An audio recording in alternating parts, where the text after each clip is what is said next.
Welcome back, guys, to another episode of the Creative Caffeine podcast. This is a guest episode, and I am super excited for this interview. Today, I'm talking to Gio Torralba.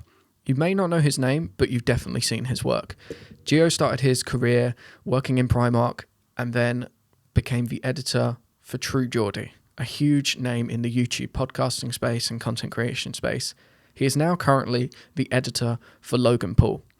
We chat about an amazing amount of things, from editing techniques, what it's like working with Logan, editing a Super Bowl ad, the funny story of actually trying to watch it premiere, how to switch off as a creator, and we also talk about the influence of boxing scene and UFC. So if you're wanting to learn how to improve your editing, this is definitely an episode you're going to want to listen to. And if you're not already, please do hit the subscribe button and follow the podcast, as it helps get amazing guests like Gio more often. Enjoy this episode. Gio, welcome to the show, man. How's your week been so far? What's been like on the schedule for you?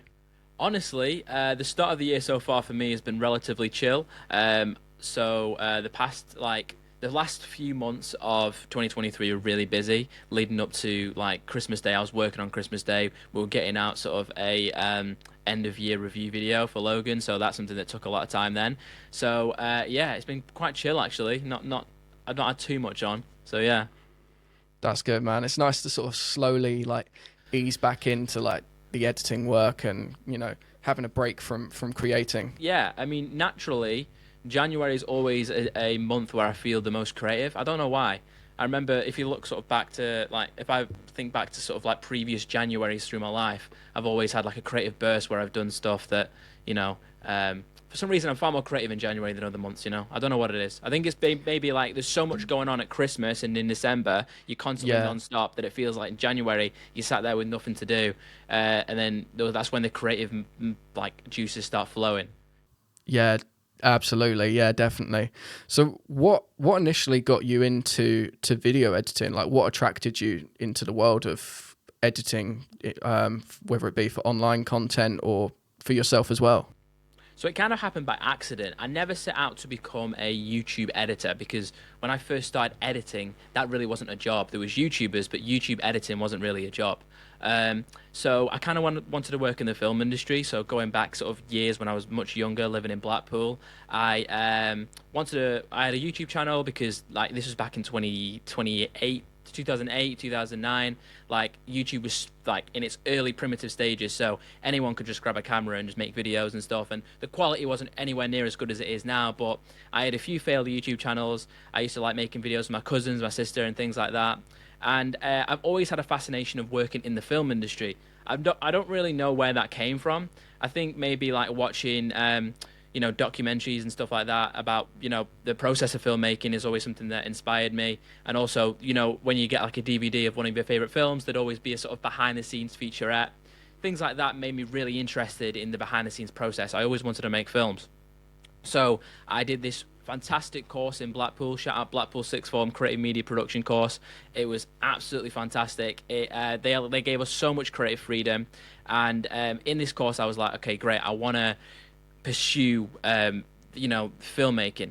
So what I ended up doing is going to the University of Westminster, which was a film course, and that made me realize that the film industry is kind of outdated and is not as glamorous as you'd think, and it's also very hard to get a solid career in the film industry. It's not impossible, it's just very hard to do. And if you want to get anywhere, you've basically got to start at the grassroots level, work your way up. You're running, you're carrying equipment, things like that, and you've also got to sort of choose a niche, whether that be editing, camera work, whatever, and then or directing, and then work your way to the top through sometimes decades to get there. So during the time when I was at uni, I kind of used YouTube as a bit of as a hobby, something on the side. And I ended up working with True Geordie. We worked together for 4 years, and that's when I sort of realized, YouTube editing actually could become a career. So then after uni, I started working full-time as a YouTube editor, and it all kind of happened naturally, Because the great thing about the YouTube scene is I do edit, like obviously, and I'm an editor, but I also have I've had opportunities to do other things like presenting, graphic design. So there's a lot of creative hats that if I was in a conventional like setting, say for instance in the film industry, it would be almost impossible for me to do all those things, you know? Yeah, definitely.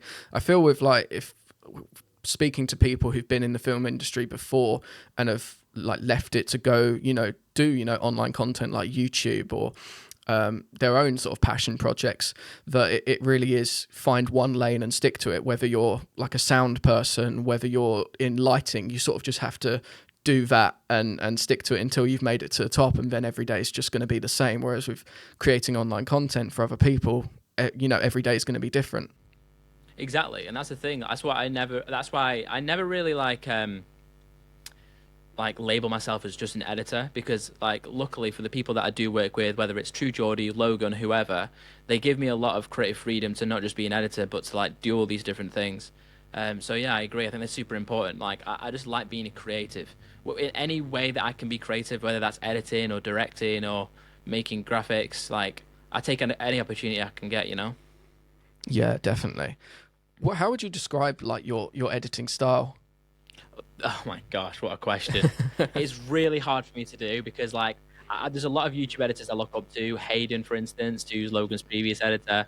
Um, Chip Fat, people like that, and they all have quite a unique style with the way that they do things. It's almost impossible for me to describe my own style because I sort of like I like to imitate things sometimes. There's some things that, like for instance, I watch like a Netflix show or I watch another sort of creators' content, and I go, oh, I liked how they've done that. I'm going to try and use that and see if it works in my own stuff.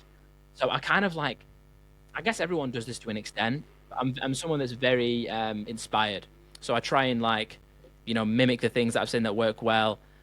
It's hard for me to describe my own style though.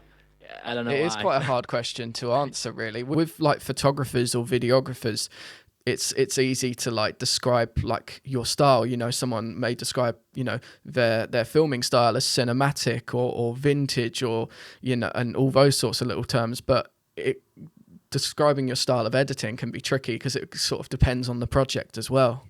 I can tell you what my style isn't, and it's not. I sort of pride myself as being an editor who prioritizes story and sort of subtle, invisible editing over sort of like the in-your-face style editing. So, like, Mr. Beast is very popular nowadays. I don't think I could edit a Mr. Beast style video because his content is a lot about sound effects and titles and effects and things like that. And for me, it's just not what I sort of specialize in. And I don't think it's also, obviously, it works for him. I mean, the guy gets like 100 million views a video, but it's not the kind of content that I consume, and it's not the kind of content that I kind of want to make. So when I'm editing something, a priority for me is always to keep the editing almost invisible so people are just getting the best stuff without thinking the whole time, oh, this has been heavily edited. And especially with YouTube as well, like it's very important to keep the sanctity of the creator and the audience. Like you're the middleman between those two, but you need to be sort of hidden. Like one of my pet peeves on YouTube is when editors sort of try and make themselves part of it, and three's a crowd. For me, it's very important to keep that communication between the creator and the audience as seamless as possible, and you can do that in the editing without like adding too many effects and too many titles and things like that. I just try and keep it subtle, engaging, and just like like cinematic in a way. I love that. That's powerful as hell. Whenever I love Mr. Beast's content, that it's really, really entertaining. But when I watch it with like an editing mindset, I almost feel like a sense of being overwhelmed a little bit. There's always something, so much going on with when you look at it through an editing perspective, isn't there? There is, and obviously it works for some people, and especially in this generation now where kids are going on TikTok and they're scrolling all the time, they need that constant hit of dopamine. So it obviously, achieves a purpose, otherwise you wouldn't do it. But for me, someone who sort of like grew up in the sort of traditional YouTube where you'd watch sort of like long 20-minute, 30-minute vlogs, it's a different style that it's not really for me. I like his content, and I think that he obviously, he knows what he's doing. It's just not for me. Yeah, same. I prefer like the storytelling sort of style.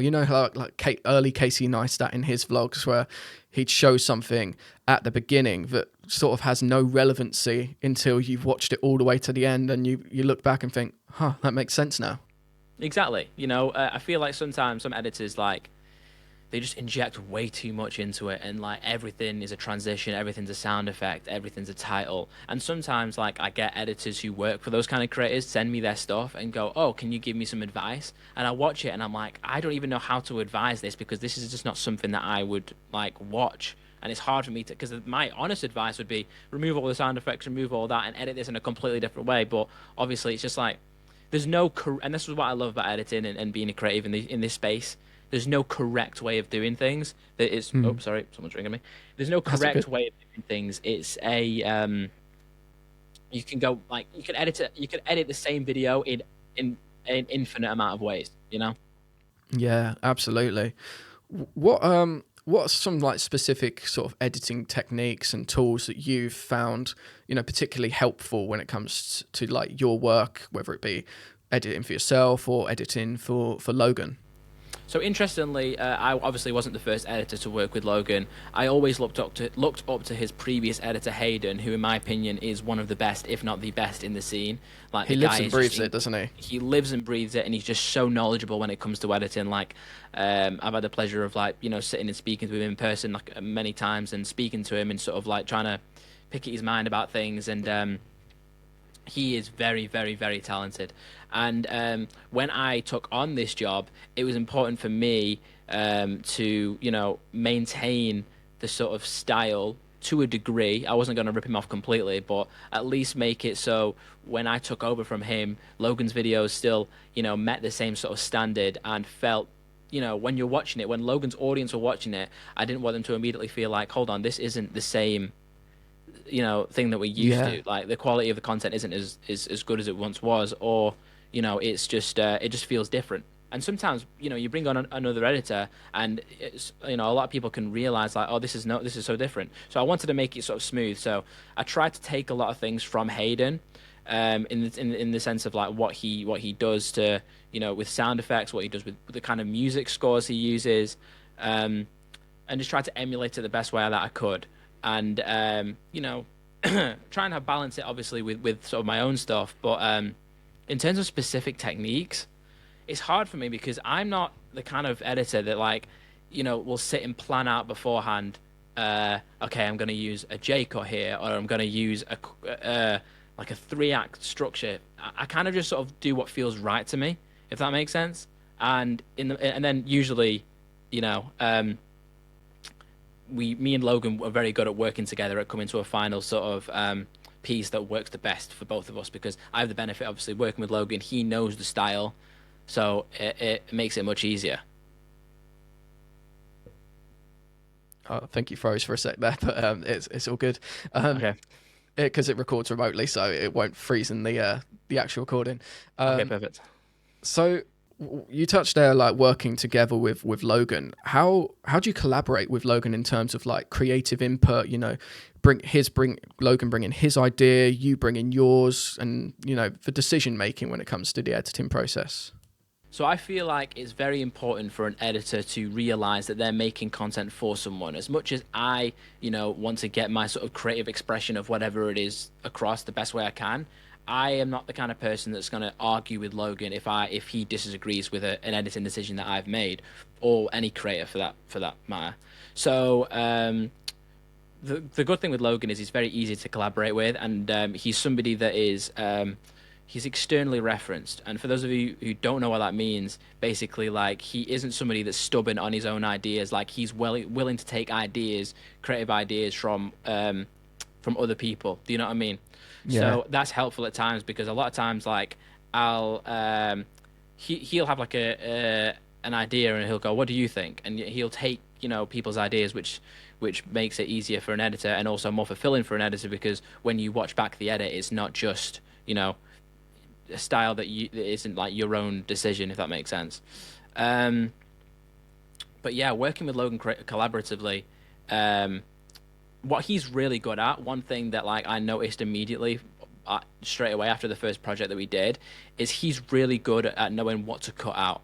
So like sometimes with editors, we get all this footage, we want to show it all off in the best way that we can, and we don't want to cut too much out because we feel like, oh, we've put so much time into this, into these scenes or whatever it is, or this montage or whatever it is.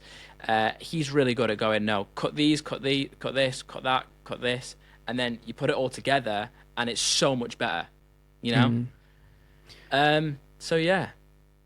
I've worked with like videographers in the past where they've sent me the footage, and they sometimes get offended when you cut, you don't use a certain amount of their footage, but you have to explain it doesn't fit the story, it doesn't fit the purpose. Sorry, it lagged. It said, you said you've worked with videographers in the past where they sent you footage. Oh yeah, I'll do that one again. No worries. I've worked with like videographers in the past, and it feels like they've sort of taken offence when you don't use as much footage that they've given you. It's done it again. It keeps lagging, bro. Again? Yeah. Oh, my bad. No it doesn't lag in the actual recording because it records like remotely. But how important is it? Now, I did an episode about this, about how to handle like client revisions. So how important do you think it is for editors like not to take those revision notes personally, take the ego out of it? Because I think a lot of editors forget that. Because I understand it. It's a collaborative process. Do you know what I mean? Some people, they get too emotionally invested in the creative decisions that they make. And you've got to understand as well, if you're an editor, and I said this before, you're making content for the creator. When this goes out, it will be the creator's name. Like, you put your sort of creative like ideas into it, and obviously you pieced it together. But ultimately, whatever they say, like, has to be the final product. Unless you vehemently, if you like really, really disagree with something, then you obviously need to have you should be able to have the conversation with the creator, whoever it is, to be able to come to some sort of resolution. But ultimately, they have the final word, and you can't take it too emotionally. You know what I mean? Because I've been in situations before where I've collaborated with people that take their creative decisions so emotionally that it gets to the point where having just like a discussion about something ends up being like a debate, and it gets quite like heated, and it's just never it is never needed to create a good creative product. So you should never need to do that. Definitely. What's some of the biggest like challenges you've faced as a video editor?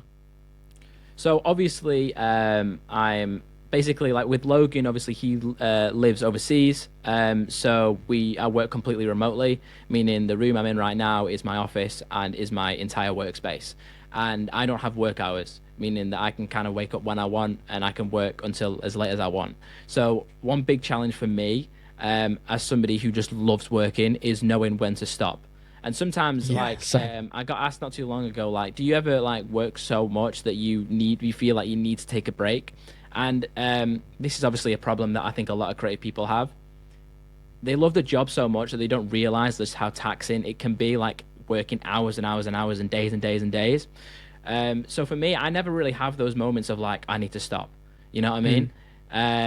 Until I do get the opportunity to take a break and I realize, this is exactly what I needed. Like, so for instance, we had a very busy last few months of 2023, October and November, because obviously Logan had the fight with Dylan Danis, that was a whole situation in itself. And then straight away he goes and has it was. And then he goes and, fights for the title in the US title in the WWE. So we had a whole video after that as well. So it just felt like non-stop. And I didn't realize that I really needed a break until I went to Rome at the end of November. And I was able to just like fully relax and decompress. So that's a big challenge for me, is just knowing when to stop and knowing when to take those breaks, because I just love the job so much. Other challenges, I don't know. It's hard to think off the top of my head. The switching off one I find particularly hard as well, because for me, I've always used creativity as like my hobby and like just like an outlet. But now that it's my full-time job, I still don't think of it as work because I love it so much. But then there does come a point where, I've been editing for hours into the morning, and that's when I'm like, zoom out a little bit. I need to switch off. Yeah, exactly. It's a tough one because, as I say, a lot of creatives love the job so much they just don't know when to stop, and it can be damaging long term. In the previous job I had, like there was some times where I'd do like all-nighters every week, and it got to the point where like you would physically see things like for instance, I'd have like bags under my eyes and things like that, and loved ones would notice like just different things about me and stuff that like are different because of the hours that I'm putting in, you know. But it's like we're kind of just blind to it because it's not like a normal sort of 9 to 5 job, or like when I used to work in Primark. Like I knew when I was exhausted because I hated the job. I love the job so much that it's hard to know when I need a break. So it's a balance that I'm getting better at. Like you know, obviously with like apps like screen time and things like that, like it's easier to know when to turn the computer off. And you know, I always try and make sure that I get at least 8 hours of sleep a night. So if I'm going to bed at 5 o'clock in the morning, I will try to stay in bed until 1 p.m. the next day. And just trying to become better at that. But it's something that's just hard for me to do. It is a struggle. I've got one of those whoops recently, and I did a very late night editing session earlier in the week, and it's just been screaming at me that my recovery is like in the mud. Oh, really? Yeah, I mean, something like that, I would get annoyed at it, though. Like, if my Apple Watch was, like, constantly having a go at me for stuff, I'd just go around and just take you off then. Yeah, do not disturb, done. Yeah. So, how did the opportunity to work with Logan come about, and how has it been so far? So, as I said before, I worked with True Geordie. We originally, that was sort of my first big break in the YouTube scene, working with a big creator. I worked with him for 4.5 years, and during that time, we had a great time making so many different pieces of content, introducing great series and podcasts and stuff. And it got to the point, like with any other job, after a certain amount of time, you kind of have to stop and reflect and go, okay, when is my time to sort of like move on to something else? And I love the job so much. Like I could have stayed there for another 5-10 years. But I kind of thought to myself, what I don't want to do is get to the age of like 30, 35, look back and go, I left uni and I did the same job for like 10, 15 years or whatever. So I feel like it's also important to be young and take risks when you're young, you know, before like super important things come into play. So like kids and stuff. So I kind of thought maybe now is a good opportunity for me to sort of roll the dice with life. And if I fall on my arse, then at least I've taken the risk, and I'll never regret it.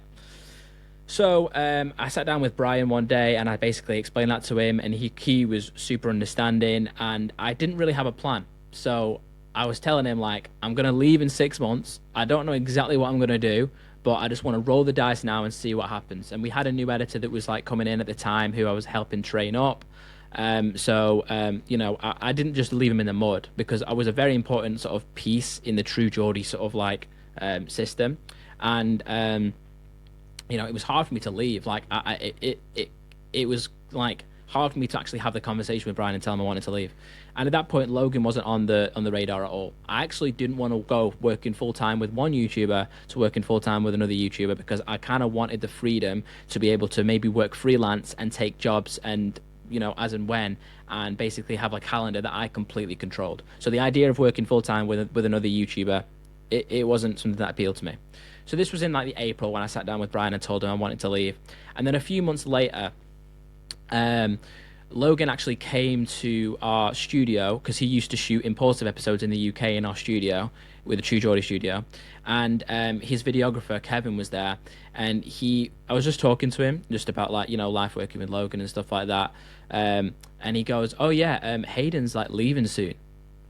And I was like, really? Because that was like a surprise to me. Is he now? Yeah. No. But at that point, I wasn't thinking I'd want to do that job. I was just thinking, oh, that's interesting, because I'm obviously in a position where I'm leaving this job that I've done for many years. Hayden's in the same position. So I was thinking this is a good opportunity maybe to speak to him and get some advice and things like that. Anyways, so then but then that the idea of working with Logan came into my mind a little bit then. I was like, okay, but then I had to kind of like 2 weeks to think about it, and then he put an application thing on Twitter saying looking for an editor, and I had so many people who knew that I was leaving Brian send me it. And if I didn't know that Hayden was leaving 2 weeks prior, I never would have applied, because the immediate thought in my mind would have been, I'm not working full time again for another YouTuber. I'd rather just pass this on to somebody else who hasn't had the opportunity to do that, for instance. So I kind of just thought, fuck it. I'm just going to apply and see where it goes. And I remember saying to my girlfriend, there's an alternate universe that exists where I work with Logan and it's a really great experience. Maybe it's this one. So I'll just apply on a whim and we'll see what happens. Sent the application in. A few days later, one of his team hits me up and says, we loved your application. We'd like to advance you to the next stage to do a test edit. So they sent me over some footage. And what I immediately noticed is obviously the footage is so different to what I was used to when working with True Geordie. With True Geordie, everything that we did was shot in the same studio, was shot in the same four walls. And suddenly all the footage I was getting was sort of varied shots and varied things, presenting new challenges for me as an editor to take on. And I did this first edit. I put a lot of time into it because I thought, I just want to give it my best shot. And also I had a lot of fun doing it. It was very different to the stuff I was sort of used to. Sent it in. And then didn't hear anything for 2 weeks. And I kind of just thought after 2 weeks, okay, they've they're a fast-moving company. They've probably already took someone on or whatever. Or I just didn't think, I didn't have high hopes. 2 weeks later, I get a message directly from Logan. And he's like, yo, I really love this. This edit that you've done. It's basically our style to a T. But we're still testing a few people. We'd like to trial you on a few different on something else. So he gave me the option of like 3 different edits, and he was like, feel free to choose which one you want to do, and then we'll just work from there. So then the next thing I did was a completely different style of content. So what I'm saying with Logan is like everything was so varied, and it was like sending an NFT to space. It was like a video and a few TikToks and stuff. So all was these that new like challenges, the 99 Originals? Yeah, so it was sort video of towards series. the end of the 99 Original series. There was one where he was sending an NFT to space, and they needed a few TikToks making and a long form YouTube video. So I was like, yeah, this is a great opportunity. So I did this edit, and then before I'd even finished that, he'd asked me to do something else, which was VR 180 footage of him in Africa doing a safari. Something I've never used VR 180 footage before. So like all these things with Logan were all new challenges. And then it got to the point where it was kind of like an early stage of a relationship, where you kind of go like, what are we kind of thing. And I had a conversation with Logan one day. I was like, am I kind of hired now? And he was like, yeah, I guess so. We'll figure something out. So then I got into a few calls with Jeff and the Maverick team. And, he actually, the great thing about Logan is initially he said to me, he was like, you can choose what you want. If you don't want to go full time and you kind of want to go freelance, then we can do that. But, if you do want to go full time, then we can sort it out. But the thing is, and he let me know this at the beginning, he's like, I'm not going to be making content all the time because there's going to be times where like I'm training for a wrestling match or training for a fight, and you may not be doing that much editing. But when we go hard, and he also said, he didn't mind me sort of doing freelance work on the side as well, as long as we were like super communicative. So I was like, this is like the perfect situation. That's quite admirable, really, isn't it? Like super admirable. Yeah. Like I've worked with people in the past that were not game for me working with other people. If I was full time with them, I was full time with them. Yeah, I've been given those opportunities before where, someone said, I want you full time, you can work remotely or come in, 3 or 4 days a week. But if you're my guy, you're my guy. Like, they don't want me working with anyone else because they'd be worried, my focus would be somewhere else rather than their work. And, their work might fall behind a little bit. But, having that flexibility, and I think definitely for being an editor, having that flexibility to work on other projects only improves your skill set. No, absolutely. And I've not done it that much since I've started working with Logan. There's been a few little things I've done on the side, like I did a few bits of work for Gymshark and things like that. And amazing. But yeah, I agree, and that's the thing, like of all the creators that I've worked for, Logan is just super chill, and I think me and Logan are very similar in age too. Obviously he's had completely different life experiences to me, but we when we work on a piece of content, he doesn't get overly emotional about stuff, and he's like he enjoys making content. He absolutely loves it. He's so passionate about it, and that is so obvious whenever we work on anything, And I've had so many great opportunities working with him. You asked in the original question you asked, how's it been so far? It's been an absolute dream. It feels like I'm still in the honeymoon phase, but like every month I'm surprised with something new. Like this time last year, he sent me a voice note where he asked me if I could edit the Super Bowl commercial, which was like mind blowing to me. It's something that like people, as I said, but like earlier when we were speaking about, you know, working decades to get to a point, there's people that work in advertising that can only dream and will never achieve the ability to be able to work on a Super Bowl commercial. And I was able to edit one single handedly, pretty much, obviously collaborating with Logan, but I edited it in this bedroom. You know what I mean? So these, like, the opportunities that I've got so far working with Logan have been like once in a lifetime. So I'm so grateful. Especially it being as well like the first creator Super Bowl ad. Yeah, exactly. It was historic. The first creator-led business to ever have a Super Bowl commercial. So we had to pull it together quite quickly. Like, it was it was something. Yeah, that, how long did it take to edit? Because I remember seeing the video where he was toying around with different ideas, like actually shooting something for the ad and all the different ideas, but then just using like a sort of compilation of like previous footage and stuff.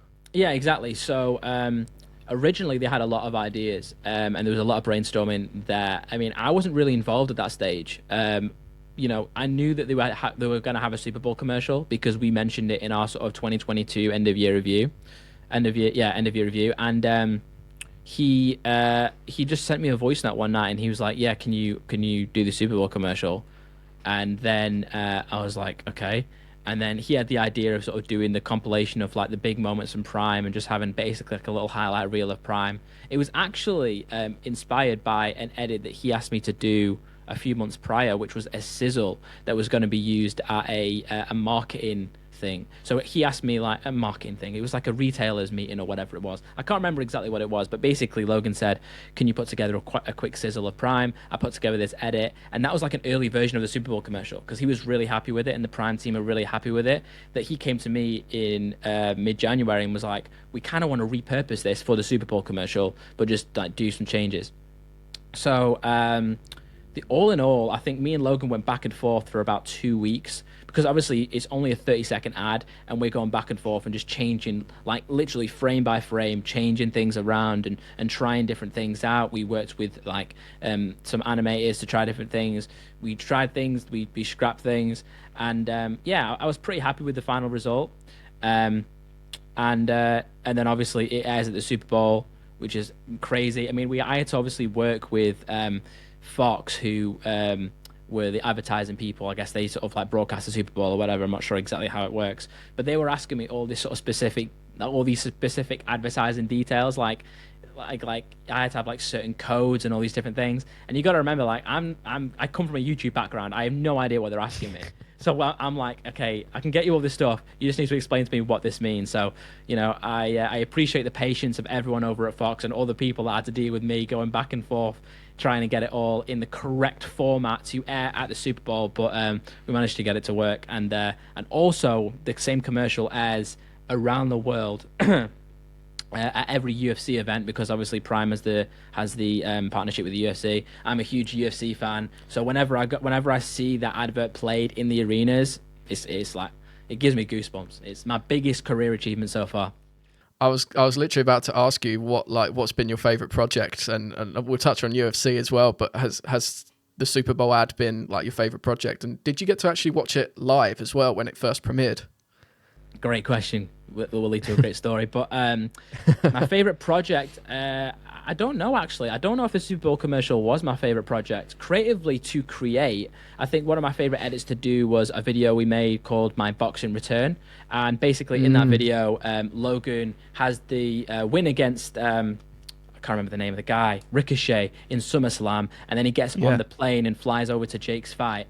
That for me was a really fun video to put together, and I was really proud of that. And the creative ideas just came like immediately for everything. So that was one video that I was super proud of, and probably my most favorite to do for Logan so far.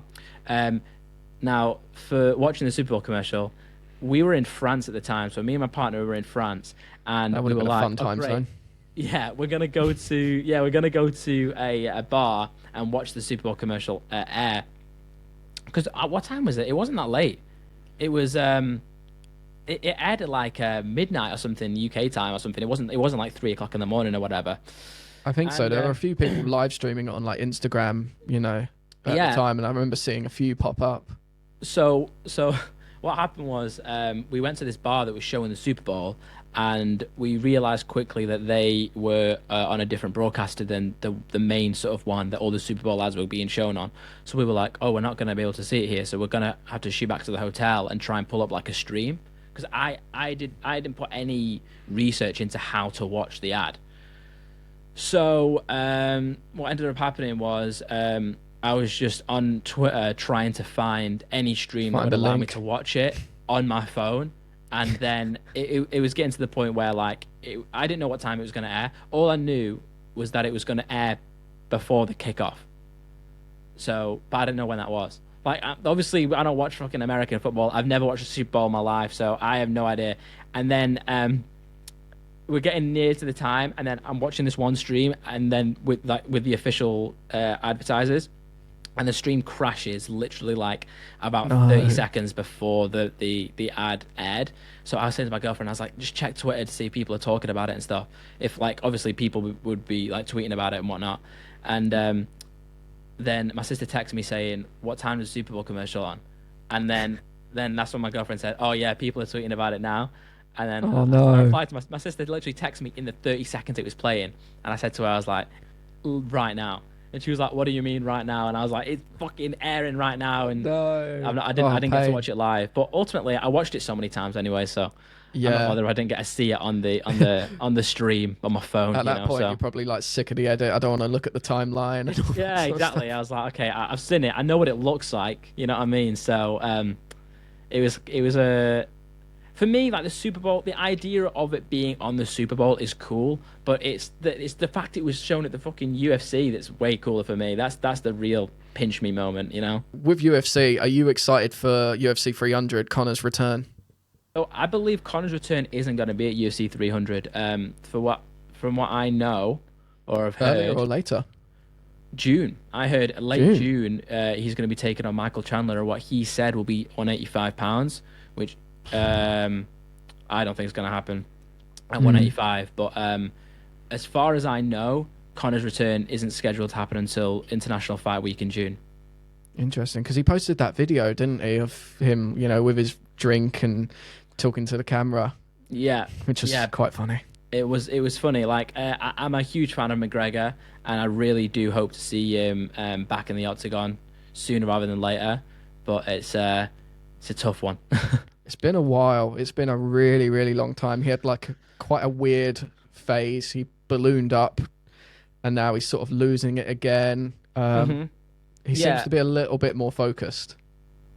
Yeah, but it's a hard one because obviously, the famous quote, you're not going to get up and run if you're waking up in silk pajamas. So he and he's also he's scheduled to fight Michael Chandler, who by no means is an easy fight. It's a very, very tough competitor in the UFC. He's my favorite fighter in the UFC, Michael Chandler. He's so exciting, he's so explosive, he's so dangerous. You can't make any mistake against him, as we saw what happened to Dan Hooker, as we saw what happened to Tony Ferguson, two names that he knocked out cold, and those are both active fighters. So McGregor needs to be on his game when he fights Michael Chandler. He can't just expect to go in there and starch him like he used to starch people back in the day, because we haven't really seen McGregor starch anyone since 2020 when he beat Cowboy Cerrone.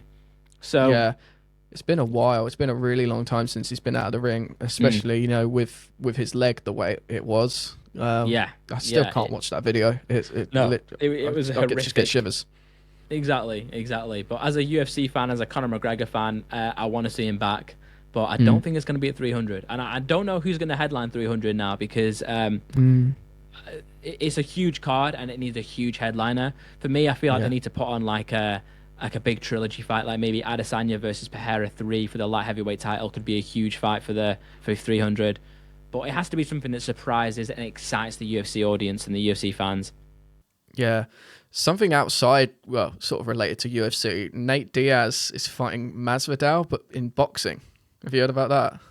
I've heard about that. For me, the UFC, the MMA fighters going into boxing is something that I go, oh, that's interesting, but I never end up watching live, and I always end up just watching sort of maybe the highlights afterwards, or even just sort of the clips on Twitter, the chat on Twitter about it. I mean, Nate Diaz looked okay against Jake Paul. Jake managed to just batter him, and Masvidal had never sin boxed, but he didn't look great in his last fight against Gilbert Burns, I believe, in the UFC. So their fight in the UFC, the BMF title fight at 244, was super exciting to watch, and because they're both MMA fighters, but they aren't. Neither of them are boxers. So They're not strikers, definitely yeah, not. I mean, like the big money boxing fights obviously generate some sort of attention. Otherwise, they wouldn't do them. But it's something that doesn't really like. I probably won't stay up for it. Let's say that. Yeah, there's so much money in the boxing now with, you know, Riyadh season, Saudi Arabia and stuff. Like, they're literally making every fight. For a good few years now, people were wanting like Usyk versus Fury. I think it collapsed quite a few times in the negotiations, and then all of a sudden it's just made like that. Yeah, it's crazy, and money talks. That's the ultimate point It really there. does. I mean, obviously, boxing has been plagued over the past decade because of promoters and, you know, the huge money fights when they should have happened didn't happen, like Wilder versus Joshua versus Fury, you know, Usyk versus Fury. So now we're finally getting some of the fights at least, and hopefully that trend continues because Riyadh are single-handedly saving boxing. What's your prediction for like Fury and Usyk? Wow. It's a tough Listen. one. And then the second fight after it is obviously Joshua and Ngannou now. Oh, okay. So, Fury versus Usyk's a very tough one because Usyk has looked impeccable against everyone that he's fought. I mean, the guy's undefeated and he's knocked out like people that people never thought could get knocked out. Although he isn't like invincible and he's not untouchable. Like there was moments in the Joshua 2 fight where, you know, Usyk looked like hurt. You know, similarly recently when he fought getting hit on Dubois. the belt. Yeah. Dubois, yeah, exactly. That could have been stopped, and that could have been sort of like a huge upset.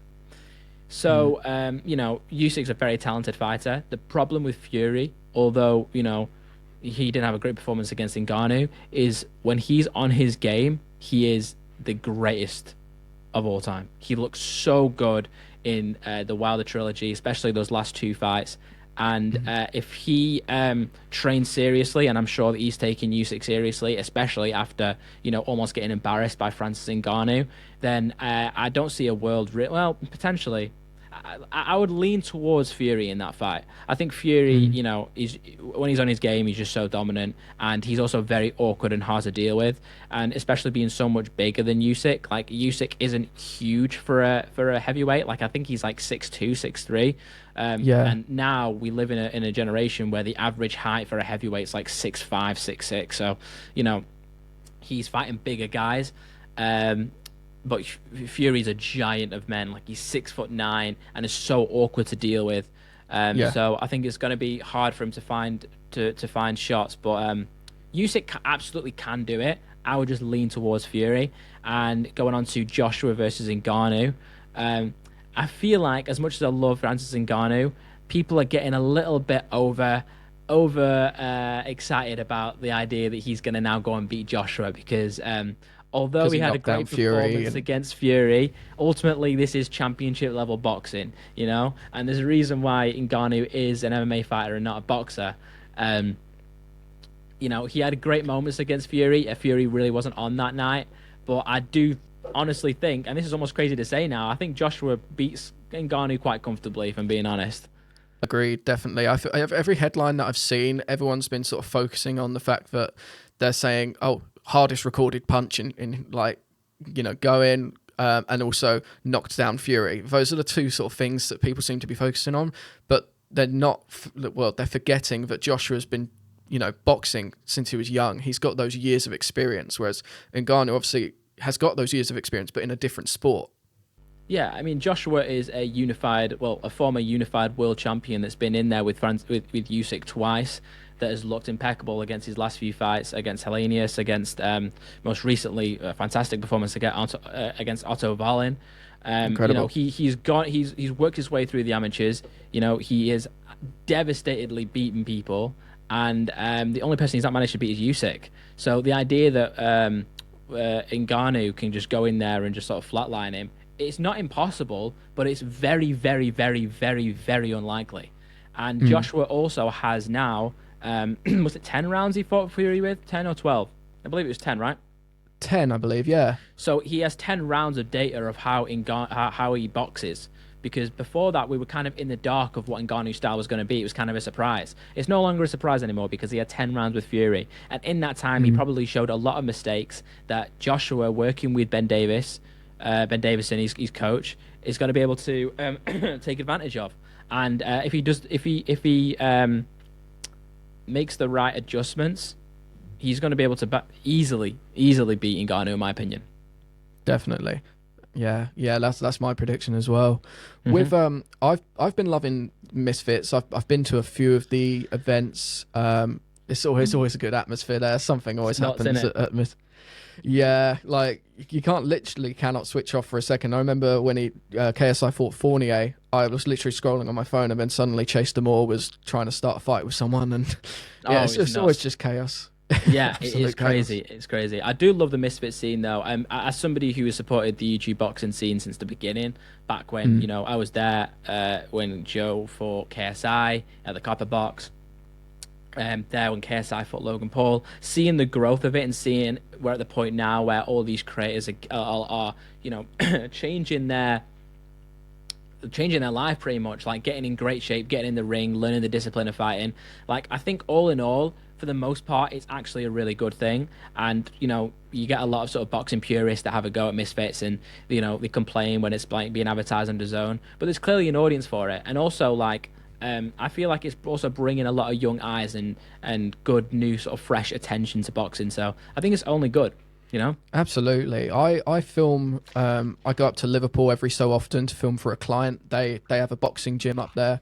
And we were doing some like client videos, and we was asking these young lads, what got you into boxing? And quite a few of them actually said, I watched KSI. Yeah. Still happy.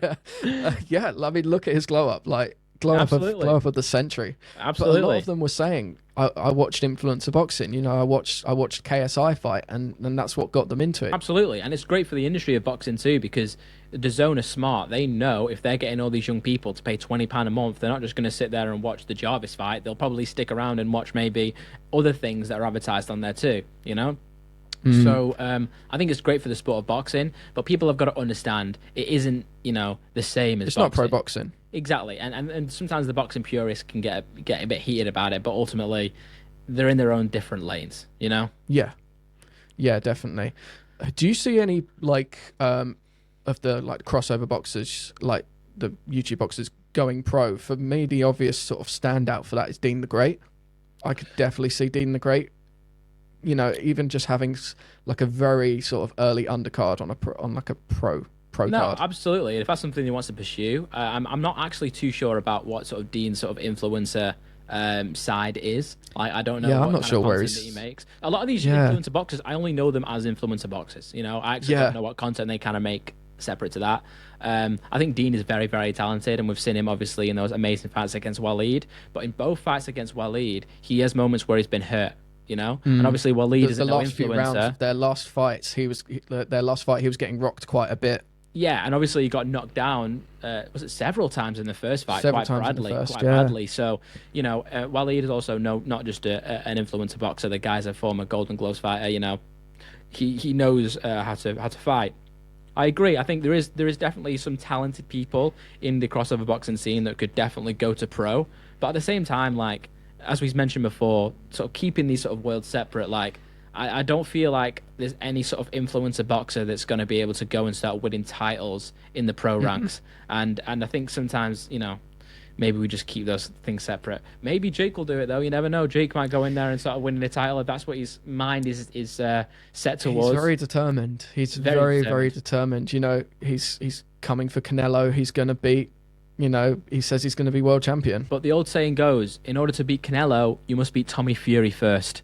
And if Jake isn't able to beat Tommy Fury, then he has to, take a step back, reassess, which I believe he is doing. And we saw his fantastic knockout against Andre August. And I believe he's fighting again soon.